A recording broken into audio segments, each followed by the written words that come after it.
Hello, hello. Welcome back, Leading Women in Tech. It's time for us to discuss all things being a leader, being in tech, and being awesome. I'm your host, Toni Collis, and today I am joined by Kris Baker. Kris, as you will hear, has had an eventful career. Let's go with that. She calls it a zigzag, and I think that's very apt. She has reinvented herself multiple times, but today is the president of a sport tech company. Let's go with that, shall we? And she's extraordinarily successful. And I think one of the things that really stood out to me when I was first interviewing Kris as a potential guest was she is successful, not in spite of her zigzagging, but because of it. Her zigzagging has allowed her to step away from toxicity, and we talk about that today. Her zigzagging has built her strengths. Her zigzagging has created opportunities for her. She has started on the back foot so many times in her career, and it is her success and why she's so good at what she does today. And I wanted you to really hear this and realize that the setbacks, the misfires, the missteps are not that at all. They are actually the thing that creates the resilience, the opportunities, the ability to think on your feet, the ability to say, well, that's an interesting idea that I would never have thought of if I had done something completely different in my life. And that's what I want you to hear today. So without further ado, let's get Kris onto the show.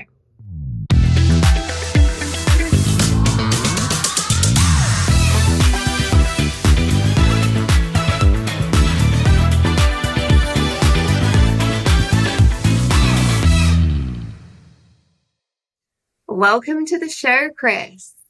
Hi, Toni. Thanks for having me. Oh, my absolute pleasure. I can't wait to day in. So, let's get going straight away. Tell me a little bit about yourself, your career journey, those highlights, the all important lowlights, and how you came to be president of Demosphere today. Well, the journey has been many twists and turns, definitely much more about peaks and valleys than climbing the corporate ladder. So kind of just the quick highlights. I went to the University of Virginia. I was pre-med. I studied psychobiology, which is the study of brain and behavior. I really started out kind of on that journey and that path. I even stayed on for a brief time doing some research on brain and behavior there. It was fascinating. And I moved into another research position for about a year. But, I quickly realized that I was following the wrong path. That it wasn't really my dream. And so, much to my father's dismay, I put in my resignation and started working at a restaurant, which is what I had done, from the time I was 14. And really that's just about, paying the bills and trying to take a pause on life and figure out, where do I go from here? What do I want to do next now that my path has completely changed? So from there, being young, being in my early 20s, I took that first leap of faith and I moved from the DC area to South Florida and took a job in human resources and was very successful at that. Took a couple of different, positions in the human resources field. I enjoyed it. I went full on, which is what I do. I jump in with both feet and I became a certified, senior human resources professional. But then again, it's like you come to this point where you realize this isn't quite the right fit. So, let's take that next leap or that next pivot. I had been, vetting, this company to come in and help us with some human resources. And during that process, they offered me a job. They said, "Hey, you're really good at this. Do you want a job?" And so that was like taking that next sort of career shift, which was really going into more of a sales position. So completely different than what I had done before, but I ended up being quite good at it. I was very successful in the sales role and I did that for many years. And that was sort of my brief stint of moving up the corporate ladder. It was a Fortune 500 company and I, had 5 different positions as I was moving up and moving to a new location and opening up new offices and hiring people. And, again, it came down to that point where I'm like, not feeling fulfilled, it wasn't the right environment for me. It wasn't exactly what I was looking for. And so without hesitation, I quit the corporate job, moved back home to the DC area. And at that point, I was actually also going through some difficult times in my personal life and just decided, I really needed to sort of reset myself. And I ended up taking 6 weeks off, went to Peru, stayed with some host families, did some language learning. And when I came home, I was so inspired and excited about teaching, sort of alternative paths of learning, I guess, that I actually became a Spanish teacher for several years. And I've gone back and read sort of some of my journal entries from back in those days. And I was really, really inspired and excited about sort of alternative learning and alternative schools, and feeling like, okay, I'm in my early 30s and I can go in and change the school system, the public school system from the inside out. Well, that is much more, I think, for any one person to chew than is possible. And that position, being a teacher in a public school system, was definitely extremely challenging. And, hats off and kudos to anybody who has done that as a lifelong career, like my mother did. And so, after a few years, I just, again, realized like this wasn't the right path for me. And that was actually right around the time that I met my husband. His parents actually started Demosphere back in the early 90s. And when I decided to move away from teaching, I started just kind of helping out Demosphere and kind of putting on my old hat from the Fortune 500 company. I realized how much opportunity there was for this company to really take leaps and bounds forward with some really good direction with sales and marketing and business management. And so I jumped in like both feet, and I've been here ever since. It's been 17 years now. One thing that I find fascinating about your story, and I've heard that story before, so I wanted you to come on the show, and you told me a few other little nuggets, in particular that era when you worked in restaurants, and when you dropped out of med school, like as a career option. You were basically, from the sounds of it, and I'm putting words in your mouth here, but from what you told me before, you were in charge of, or given the autonomy to make a lot of really important business decisions. Yeah. How has that allowed you, particularly now in Demosphere when you joined, how has that translated to what you do today? Something you started very early on. Yeah. I mean, honestly, like my first job in a restaurant was when I was 14 years old. It was a family run business that sponsored my mom's volleyball team. And so we would eat there like after every volleyball game with her team. Ended up establishing a really good rapport with the owner, and he hired me to come in. And, throughout my life, every time I've done something, I've really just jumped in and did it to the fullest extent and tried to make the most of it. And he, not naming any names, wasn't necessarily the best business leader. And so there was a lot of opportunity to come in, and he had that trust of me to come in and do things. So, simple things like, we were, again, family owned business, and we had this bay window in the front of the restaurant. And one day I just said, you know what, we should have live music. I've been a huge music fan my entire life. We should have live music. So we took out the 2 booths in the front by the windows, built a stage, and every weekend, Thursday, Friday, Saturday night, we would have live bands in, and the place was just packed. And so then, of course, we're making, more money. And it's all about just like spotting these areas of opportunity and then actually having the courage to act on it and assessing and seeing how it goes. Is it successful? Yes or no? It's okay if it's not successful. You can pivot away and make a different decision, right? And I think that's going to be a common theme of what I talk about today, is just making these micro decisions or sometimes macro decisions, and then assessing and seeing, how do they pan out, and do I need to pivot again? I love that. I mean, I want to come back to the micro and the macro decisions, and whether, as you've taken on more responsibility and it's now on you, if it doesn't go well, if your attitude has changed. But I'm going to put a pin in that. I'm going to come back to it, because I'm going to talk about all the changes that you've made. You've changed your career drastically multiple times. Yes. You've had to therefore evolve. And I know when we've talked before, you said part of your success and your mind of being a successful leader is taking leaps of faith, and that we have to learn this as a personality trait. Tell me more about that. Like, why is that being so fundamental to your success? Well, so first off, I think it's very important for everyone to feel successful in life. And every person has a different idea of what that success looks like. So it's really up to each one of us to create our own success. And that takes intention, and it takes purpose, and it takes trial and error, and it takes failure. But taking those leaps of faith really means just making decisions towards a very purposeful goal. Everyone has to sort of sit down and create space for themselves to think about what are their goals? Where is it that you want to be?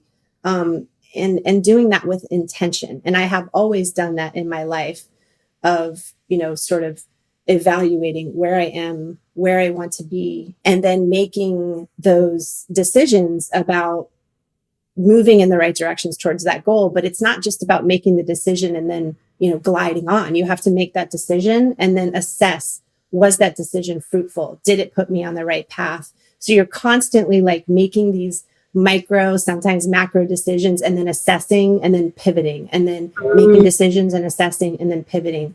And it's just it's how we evolve. It's this constant process. And if people are not doing that, then they end up getting stuck in these ruts where they feel like they're not successful, or they feel trapped, or they feel unhappy or unfulfilled. And the only way out of that is to sit down with purpose, with intention, and figure out the plan to get yourself back onto that path of success. Yeah, it's having that purpose and intention and saying, I'm going to be okay. And I want to talk about that because that does come back to what I was talking about before, the micro and the macro decisions that you were talking about. Having the courage to take action. I often think this is largely about promising yourself that you're going to be okay, even if it doesn't go to plan. Tell me a little bit more about that. Like, why has that been something that you've apparently thrived in doing? So I guess part of it probably goes back to my upbringing, where my parents got divorced at a very young age. When I was, between 5 and 7 is when things were sort of falling apart from a family standpoint. So, I lived with a very strong mother, and I was the oldest of the kids in my family. And I just was always an independent type of person. And so I've just never been afraid to do things, to try things, to make decisions. And part of that also goes back to my mom being very supportive of that. And, not really being afraid to fail, because it's okay. Everyone fails. You talk to any professional athlete out there, they're going to tell you they've had way more failures than successes along the way. But it's capitalizing on the successes, and it's learning from the failures. So I've just really never been afraid to fail, because I feel like if you make a decision and you fail, you can just make a different decision and just move in a different direction. And that's probably the key takeaways. We're talking about this concept of, the leaps of faith and the, pivoting in a different direction and not being afraid to fail. It all comes down to just having the courage to make the decisions to put your life on a purposeful path. I think something that I really love about you is obviously you're president today. And that's a huge deal. I'm going to come back to that. But a lot of people equate making those hard decisions, getting uncomfortable with these leadership positions. And it's about making those decisions and being strategic for the benefit of an organization. And something I am very passionate about teaching is you should have that same attitude towards your own career. You should be purposeful. You should make uncomfortable decisions. You should get out of your comfort zone. You should have a personal career strategy.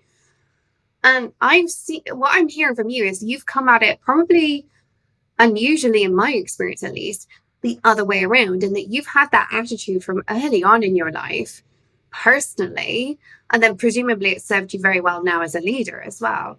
Is that true? Yes, it is true. But with that said, I don't want to discourage people who might be listening. It's never too late to change that mindset, right? You don't have to be born with it. You can make that conscious decision to say, you know what, I'm going to take control of my life, and I'm going to be very purposeful about where it's going. And I'm going to sit down and really think about the next steps of where I want to be as an individual. And it's not just about career. It's about family. It's about friends. It's about life. you know, all of those sort of big decisions in life. It's about just being purposeful about it. As a matter of fact, one of the books that I would definitely recommend is there's a book called A Purpose-Driven Life by Carol Adrian that I read probably when I was about 29, 30 years old. And it just happened to be the right book for me at that time of my life and what I needed. And it all goes back to the intention and the purposefulness of where you're heading and taking control. So everyone can do it. Yeah, 100%. I've not come across that book, but I will definitely put it in the show notes. Because I just think resources like that sometimes is just what we need to get out of our comfort zone and do something a little bit different that we know we should be doing. Yeah.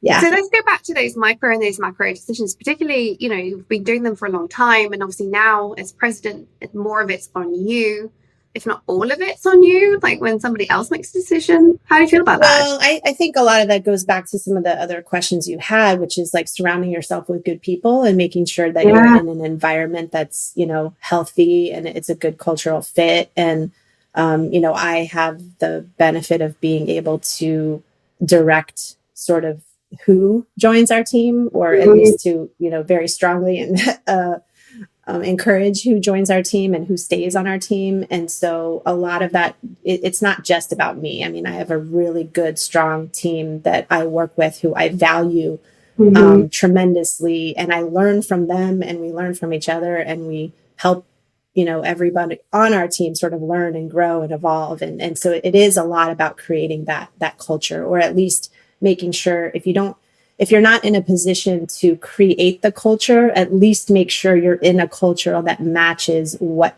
you're looking for to be successful.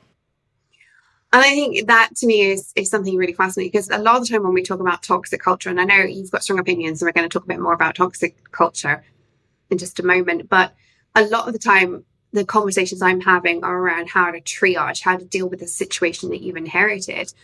But what you've just said there is that actually part of what you are doing today is deliberately creating the right culture. Now, I believe we should all and can all do that. But so much of the time we don't find ourselves in that position. Did you create yourself this culture even before you were in a position to have control? I think it's something you can aspire to do and something you can try to do. But inevitably, if you are in an environment where you don't have the right leadership with that same mentality and that same focus on culture, you're not going to be able to change the culture from the bottom up. It just doesn't work that way. So I think that, you know, of course, you can change your little micro culture, you know, your independent team.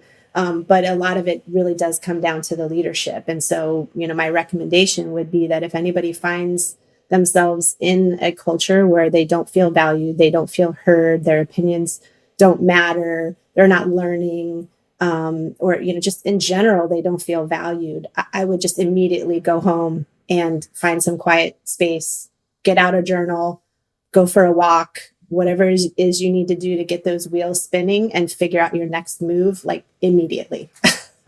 Well, I know that you and we had a very long conversation about toxicity when we first met. And part of this is you have very strong opinions about how as women we behave when we are in a toxic environment. What do you see us doing that is currently not helpful?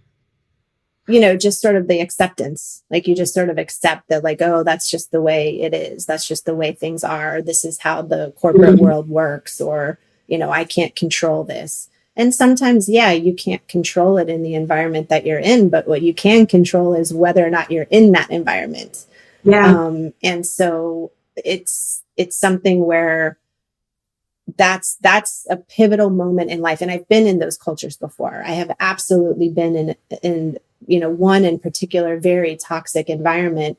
And, you know, it's not tolerable. You know, if you find yourself in that position, it's okay to recognize that that's not a good, healthy situation for you. And then it's okay to figure out your plan to get yourself out of that. Nobody should feel stuck that they're in a situation that they can't get out of. Everybody has a choice, you know, like, again, going back to kind of one of my big leaps of faith, I was working for a research facility for the American Red Cross. It was a fantastic job. I was doing research. I was doing research on heart disease, like literally doing surgery on animals to try to help uncover things with heart disease. But I realized that wasn't the right path for me personally. I quit that job and I started working at a restaurant to pay the bills. Like, you can do that for a little bit. It's okay. Like, take a little break, regroup, figure out where you want to go, and then go. Yeah, I think most of us don't feel that we have options a lot of the time. I think we feel backed into a corner. And you point something out there, which is, it's just corporate culture. And I can tell everybody listening, it is not just corporate culture. Yeah. I've coached enough people in different companies now to know that toxicity is something that is enabled. It is not inevitable. It is allowed and enabled. And it doesn't have to be there at all. And you can have a team, you can have two teams in the same company, one's toxic, one's not. I would argue that that's being enabled by above. If one is toxic and one's not, there's enablement, which is a problem. So there is a problem with the corporation at that point. Yeah. But at the same time, but that's not normal. And I think businesses and corporations and just like society in general has continued to evolve in the right direction, so that there are lots and lots and lots of companies out there that value their employees and their team members and create positive environments. So, there's lots of opportunity out there for people to pivot away from something that's not a good environment. Well, let's also just address the elephant in the room, which is to do with the current climate we're in. It's 2024, and a lot of people are saying there are no jobs out there. There are jobs out there. I'm getting people hired all the time. A lot of people have this. It is the toughest hiring environment I've ever seen in my career as a coach. But I also know there are jobs and people are getting hired. You just have to look at LinkedIn and see that I've been hired, announcements to know there are people getting hired. So when somebody says it's okay for you to say that you can quit and you'll find another job, but they're feeling like, oh, but I can't, it's such a hard environment. What do you say to that? I think, first of all, I would be taking control of that situation where, like, I wouldn't just be sitting behind my computer and sending out my resume on LinkedIn. Like, that's not, I would of course do that, but that's not the only thing I would do, right? I would get out there, I would network, I would go to meetings, I would meet people, I would have conversations, and I would not be afraid to try something new. It's okay to change career paths, like, did you really love that job you left anyway? Like, so, fine. It's okay to change. I think especially, well, I don't know if it's especially women or not, but I feel like it's like people think that it's a career path and it's a ladder and you have to, move up and keep going on that same path because you got on it and you chose it. But you don't have to do that, especially if you're not feeling fulfilled. If you're in an accounting position and you're like, kind of, it's okay. Like, I'm not really feeling fulfilled or excited about it. Try marketing. Try sales, learn how to code, go work at a restaurant. Like there's lots of different things you can do if you're feeling stuck. But a lot of it does come down to networking and who you know and creating your own opportunities. A perfect example, I was at a graduation party for one of my friend's kids, and there was a college girl there, and she was very confident, and she came over and we started talking, and she was really excited about what we do. And she was, getting ready to head into summer and trying to figure out what is she going to do this summer. She wants to intern. She's excited about marketing. And she wasn't afraid to come up to me and talk to me and ask me, hey, do I know of any opportunities? I introduced her to somebody that I know in marketing. She got the intern position, and that's what she's doing this summer. And she created that by having the confidence to come over to me and, strike up a conversation and ask the question, do I know of any opportunities that might benefit her in her position? And so that's the kind of stuff that people need to do. You have to create your own. Nothing's going to fall in your lap. Yeah. Not usually anyway. I often say this, like, you're your own opportunity catalyst. Like, you are the one that creates your own opportunity. They don't just appear. It's not luck. It is created. Yeah. And you have to actively do that. Well, let's spend a little bit more time on what we're calling the career zigzag from this point forward. Yeah. If you had to share like one or two things that were the reason why it has made you so successful today, what is it about the zigzag that has made you who you are? Just creating new opportunities. It's if you think about it like it's like a plant or a tree or something that you're nourishing. Sometimes if you get like that one little light of sun and you just like keep going straight up, eventually it's like you're gonna fall over because you don't have that support, so the sort of zigzag approach is it's and again another book that I love is the Celestine Prophecy. And there are sort of workbooks or workshops that are based on this whole concept of the Celestine Prophecy, and it's all about like recognizing those opportunities in life and then seizing them. Right? It's like not opportunity knocks, and you have to be willing to open the door. And so I never wanted to be on this path that I didn't feel excited about in my life.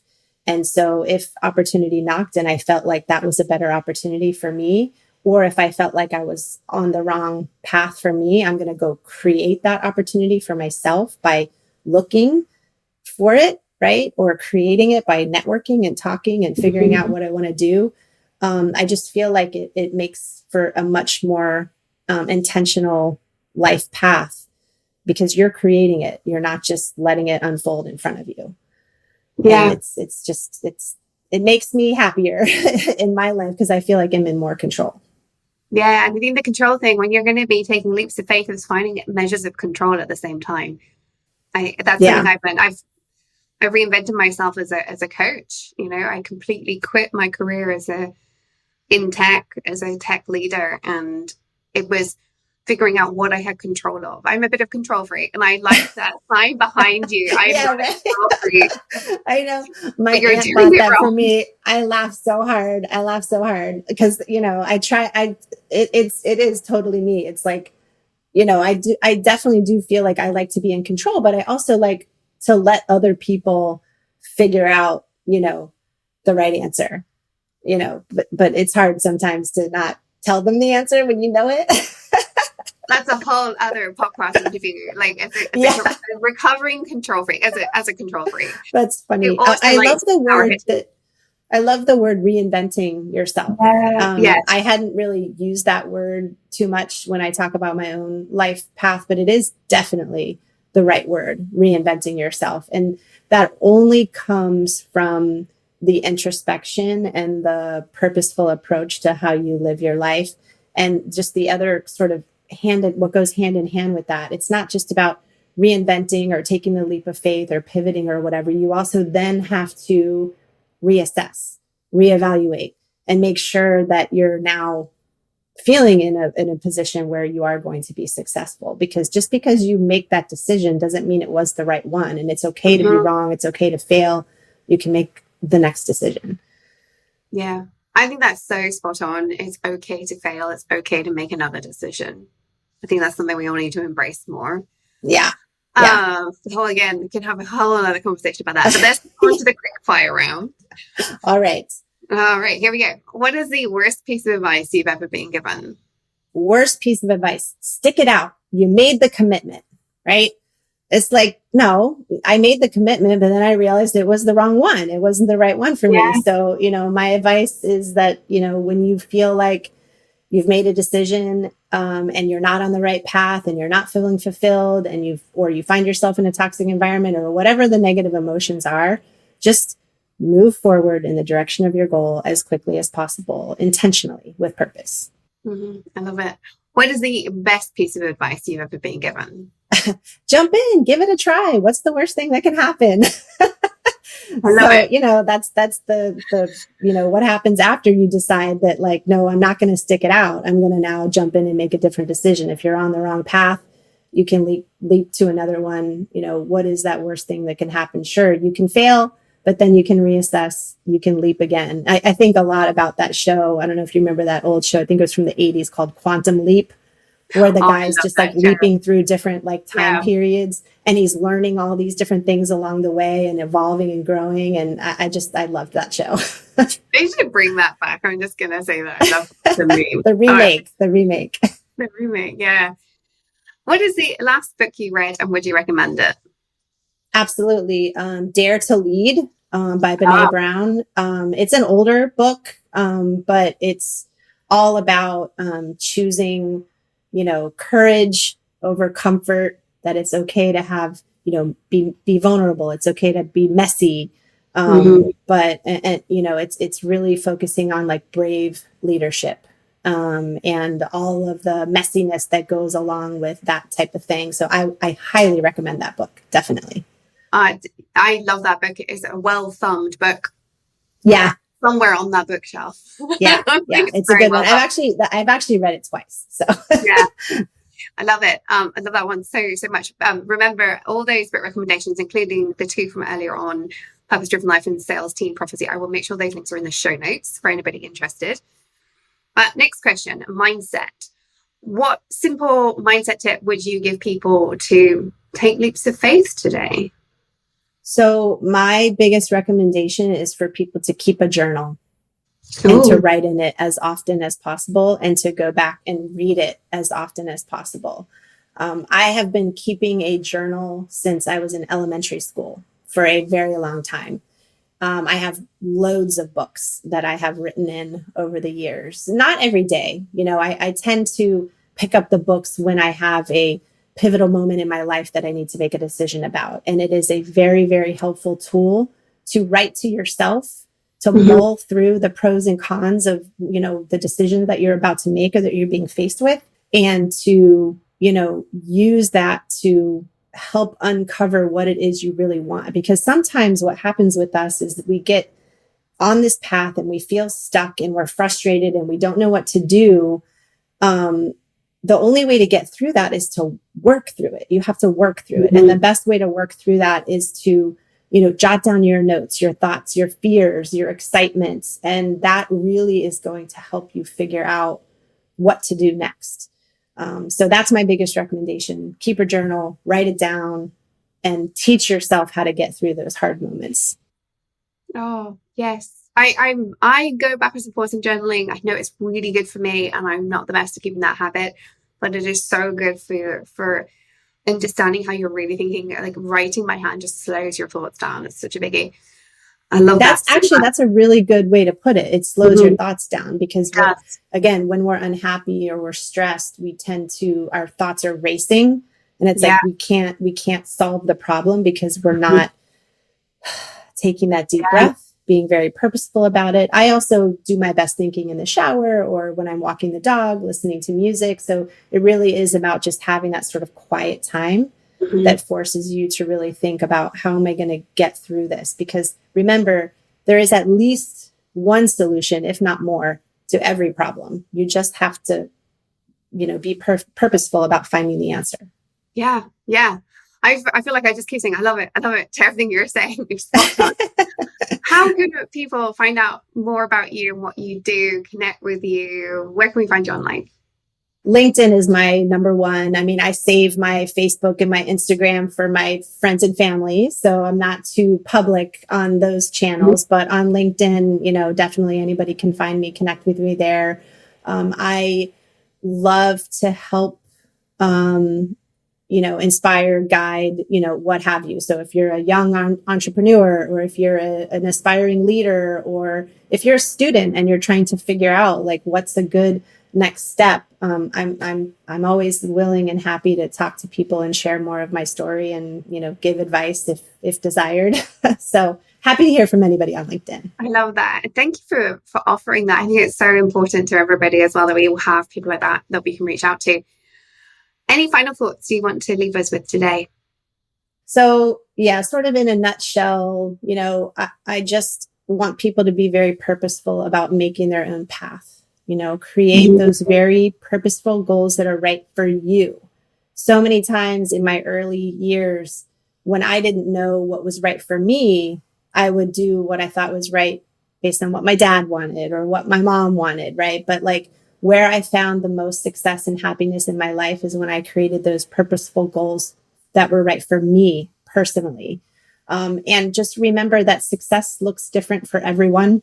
It's not what makes your neighbor successful, your friend successful, or your parents successful. It looks different for everyone. So figure out with intention what feels right for you, and then go after it without hesitation. I love that. Oh, success is zigzag, leaps of faith. And also remembering that there's no obvious ladder for any of us. Such amazing topics today. Thank you so much, Kris. This has been Thank fun. you. It was a pleasure. Loved it, Toni. And I hope you're feeling inspired if you're listening to this. I hope you're feeling inspired to maybe get out your comfort zone. Maybe you've learned that your job is toxic and you need to quit. Maybe you've realized that zigzag you've been dreaming about, but it's a bit scary. It's time to do it. I would encourage listeners, take a leap of faith off the back of today's episode. And as always, reach out and tell me what leap of faith you're taking. But until next time, remember, stay in your tech leadership game and follow your dreams, because the world really does need that uniqueness that you bring as a leading woman in tech.